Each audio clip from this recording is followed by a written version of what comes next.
Get ready with me for a marriage. இன்னைக்கு ஒரு black colour kurta தான் நான் போட போறேன். ஃப்ரெண்டு கல்யாணம்ங்கறனால நோ ரெஸ்ட்ரிக்ஷன்ஸ். சரி மேக்கப் போட ஸ்டார்ட் பண்ணிடலாம்னு பார்த்தா இந்த மாதிரி மோசமான கேக்கியான மேக்கப்லாம் நம்ம அவாய்ட் பண்ணி ஆகணும். அது எப்படின்றது பார்க்கலாம். ஃபர்ஸ்ட் ஃபவுண்டேஷன் எடுத்து என்னோட ஒரு சைடு ஃபேஸ்ல மட்டும் போட்டு நல்லா பிளெண்ட் பண்ணிக்கிறேன். நீங்களே பாருங்க எவ்வளவு கேக்கி அண்ட் பேச்சியா இருக்குன்ட்டு.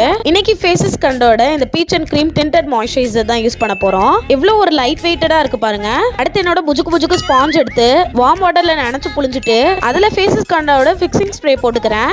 எவ்வளவு நல்லா பிளெண்ட் ஆகுது பாருங்க. நெக்ஸ்ட் ஐப்ரோ ஃபில் பண்ணிட்டு ஃபேஸஸ் கண்டோட ஐலைனர் வச்சு ஐலைனர் போட்டுக்கிறேன். எவ்வளவு நேரம் என்னைய பாப்பீங்க, கொஞ்சம் நேரம் டிவி பாக்குறீங்களா? நெக்ஸ்ட் ஃபேஸஸ் கண்டோட ஸ்டோப் கிரீம் ஹைலைட்டா போட்டுக்கிறேன். என்னோட ஃபேவரட் ஃபேஸஸ் கண்டோட பிரவுன் லிப்ஸ்டிக் போட்டுக்கிறேன். இந்த டிண்டட் மாய்ஸ்சரைசர் யூஸ் பண்ணும்போது நம்ம ஸ்கின் நல்லா ரேடியன்ட் க்ளோவாவும் இருக்கும். டெய்லி ஒர்க்கு இல்லனா குயிக்கா எங்கயா ரெடி ஆகணும்னா கரெக்டா இருக்கும். இந்த எல்லா ப்ராடக்ட்டுமே exclusively available and purple. Products எல்லாம் இங்க டேக் பண்ணிருக்கேன், கண்டிப்பா செக் பண்ணுங்க. உங்களுக்கு பிளாக் கலர் பிடிக்குன்னா ஒரு பிளாக் கார்ட்டை கமெண்ட்ல போட்டு விடுங்க. சோ நான் போயிட்டு வரேன். பை.